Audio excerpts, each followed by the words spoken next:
तो यार हर कोई बोल रहा था सलमान खान मतलब मास सिनेमा, सिर्फ एक अच्छा डायरेक्टर, एक अच्छा क्रिएटर और थिएटर को स्टेडियम बनने से कोई नहीं रोक पाएगा। तो अब दोनों मिल गए हैं। ट्रेलर में बड़ा बड़ा लिखा है from the director of Ghajini और दूसरा प्रोड्यूसर ऑफ किक। अब इससे बड़ा सपोर्ट कोई दूसरा हो नहीं सकता। और अब जब फाइनली सिकंदर का ट्रेलर बाहर आया तो समझ ही नहीं आया क्या देख लिया। मेरा रिएक्शन देखकर पक्का भड़क जाओगे, बट सच तो बोलना पड़ेगा ना बॉस। वो केबीसी में होता है ना 50-50, कुछ वैसा ही है। पहले अच्छी बातों से शुरू करते हैं, फिर आगे आप बताना बुरी वाली बातें क्या आपको भी उतनी बुरी लगी।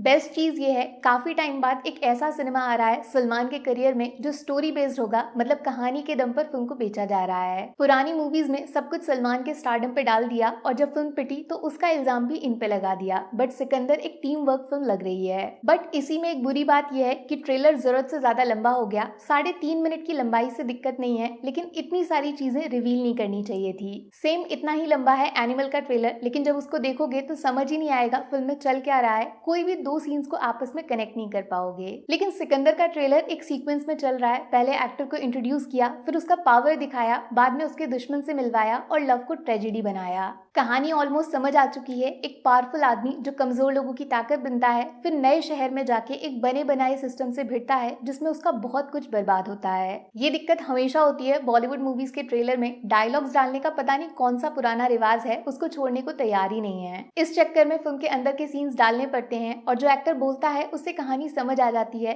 सिकंदर के साथ भी सेम वही मिस्टेक हो रही है। दूसरी अच्छी बात यह है, फिल्म का तो पता नहीं, लेकिन ट्रेलर में मास फैक्टर आग लगा रहा है। प्लेन के अंदर, जिम के अंदर, बीच शहर में सिकंदर सबको तोड़ रहा है। हैंड टू हैंड एक्शन हो रहा है, गन्स भी दिखाई गई हैं और नोटिस किया हर एक्शन सीन में सलमान का लुक थोड़ा सा चेंज हो रहा है। स्पेशली जो ये सीक्रेट वेपन जिस तरीके से ट्रेलर में इस्तेमाल किया, उसने ट्रेलर की इज्जत बचा ली। कुछ हटके डिफरेंट बनाया है जो बाकी मूवीज में नहीं दिखता।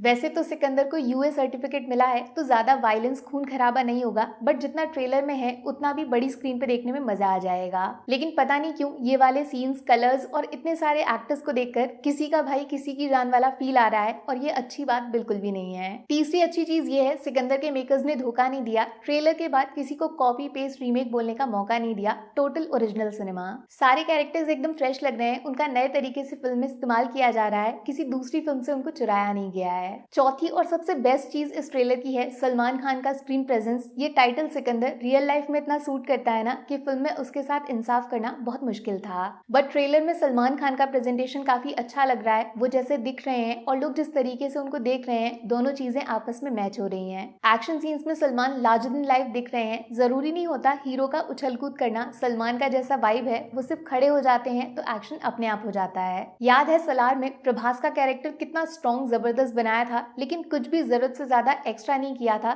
सिर्फ प्रभास के फेस को यूज किया था ज्यादा से ज्यादा। कुछ वैसा ही सिकंदर का ट्रेलर है। सलमान के कैरेक्टर को नेचुरली स्ट्रॉन्ग दिखा रहे हैं। वो 6 पैक्स और हवा में गुलाटी मारने की जरूरत इस लेवल के एक्टर को है ही नहीं। लेकिन सलार से ये लोग ये नहीं सीख पाए कि प्रभास ने पूरी फिल्म में सिर्फ 5-6 डायलॉग्स बोले थे, जबकि उसके 4-5 गुना डायलॉग्स तो अकेले इस ट्रेलर में ही डाले गए हैं। ठीक है, तो अब मैं नेगेटिव वाले पॉइंट शुरू कर रही हूँ। ये थोड़ा चुभेंगे, बट ध्यान से सुनना और अगर मैं गलत हूँ तो कमेंट करके बताना, उस पर ध्यान जरूर दिया जाएगा। रश्मिका प्लस सलमान, जब इन दोनों को सॉन्ग्स में देखा तो कुछ भी गड़बड़ नहीं लगा। उल्टा मेकर्स की तारीफ कर रही थी मैं, कैसे एज गैप को गायब सा कर दिया है। इवन ट्रेलर में जब ये दोनों एक्टर्स अलग अलग अपने सीन्स में दिख रहे हैं तो उनको देखने में मजा आ रहा है, बट साथ में जब जब ये दोनों आते हैं वो सीन एकदम फीके पड़ जाते हैं। अब ट्रेलर में दोनों के बीच का कनेक्शन उतना बैठ नहीं रहा है। रश्मिका अच्छी दिख रही है जब वो कुछ बोल नहीं रही है, लेकिन सलमान के सामने आते ही ऐसा लगता है वो जरूरत से ज्यादा एक्टिंग कर रही है। इसी ट्रेलर में काजल अग्रवाल को देखकर काफी फ्रेश सा फील हुआ मुझे। लगता है अगर फिल्म में रश्मिका और काजल के कैरेक्टर्स बदल जाते तो पिक्चर फिट हो जाती। पूरी उम्मीद अब काजल वाले कैरेक्टर से है, क्योंकि यही एक मिस्ट्री है जो सॉल्व नहीं हुई है। लेकिन पोस्टर में इतना छोटा साइज है ना इनका कि लगता है रोल बस स्पेशल अपीयरेंस होगा, टाइम पास। दूसरी खराब चीज, सिंघम में सलमान का कैमियो याद है, छोटा सा सीन था, लेकिन पूरी फिल्म में सबसे ज्यादा बुराई उसी की हुई थी। रीजन सलमान नहीं थे, रीजन था जो सलमान ने बोला, राइटिंग। सिकंदर के ट्रेलर की राइटिंग बहुत खराब लग रही है। स्पेशली जो वन लाइनर्स हैं इस ट्रेलर में, एक भी कैची नहीं है, सबके सब आउटडेटेड हैं, पुराने हैं। सिकंदर का मुकद्दर, गंगा में जाके डुबकी लगाओ, नेता अभिनेता, ये सब डायलॉग्स ट्रेलर में डालने की क्या जरूरत थी। इसी वजह से शक हो रहा है पूरी फिल्म में क्या क्या लिखा होगा इन लोगों ने।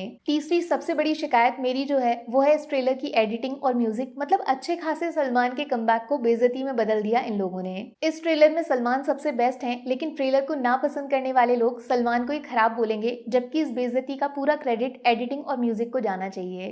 सच में 2 मिनट के आसपास ऐसा लगा ट्रेलर खत्म क्यों नहीं हो रहा है, फिर देखा पूरे 1.5 मिनट बचे हुए हैं। एडिटिंग की वजह से 3.5 मिनट का ट्रेलर 10 मिनट जैसा बन गया। और ये ट्रेलर में डायलॉग्स क्यों इतना चुभ रहे हैं जानते हो? क्योंकि बैकग्राउंड म्यूजिक बहुत ही एवरेज है, किसी का उस पर ध्यान ही नहीं गया होगा, टोटली गायब सा हो गया। इस वजह से फिल्म के एक्शन सीन्स जो मस्त हैं वो भी थोड़े दब से गए। एक ऐसा म्यूजिक आता जिससे पूरा ट्रेलर एलिवेट कर जाता, तो ट्रेलर में सलमान का प्रेजेंस फाड़ के रख देता। चौथी शिकायत ये है कि ट्रेलर में कुछ भी सरप्राइज फैक्टर नहीं है भैया। फिल्म जैसी की तैसी हमारे सामने खुली किताब है, कुछ भी पढ़ सकते हो। अभी भी अंदर से आवाज आ रही है, अगर सिकंदर के अंदर कोई ऐसा ट्विस्ट छुपा हो या फिर कोई मिस्ट्री एक्टर की जरूरत पड़ेगी अगर इस फिल्म को बचाना है। रश्मिका, सलमान और लग जा गले वाला गाना डाल के इतना ज्यादा ऑब्वियस कर दिया इन लोगों ने कि फिल्म में गजनी के जैसा ट्रेजेडी सीन जरूर होगा, वो भी पहले से पता चल गया।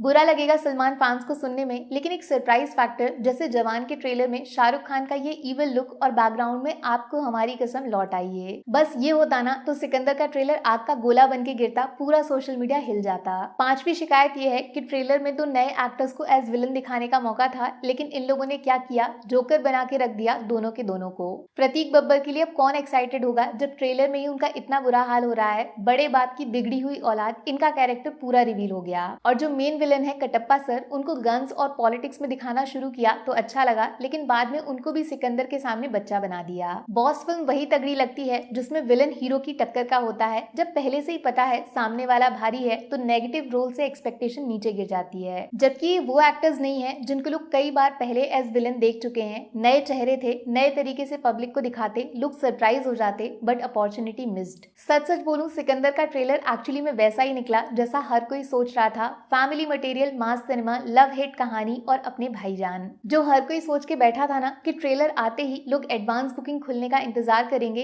ईद पे सलमान को देखने के लिए टूट पड़ेंगे, ये वाला जोश सिर्फ फैंस तक रहेगा। न्यूट्रल ऑडियंस को पकड़ना उतना आसान नहीं होगा। ट्रेलर खराब नहीं है, लेकिन अलग नहीं है, और ये सबसे बड़ी कमजोरी होगी। बाकी जनता का फैसला सबसे बड़ा है। कमेंट सेक्शन सबके लिए खुला है। सिकंदर पास हुआ या फेल, जल्दी से बता दो। अपना ध्यान रखना। Take care, bye bye.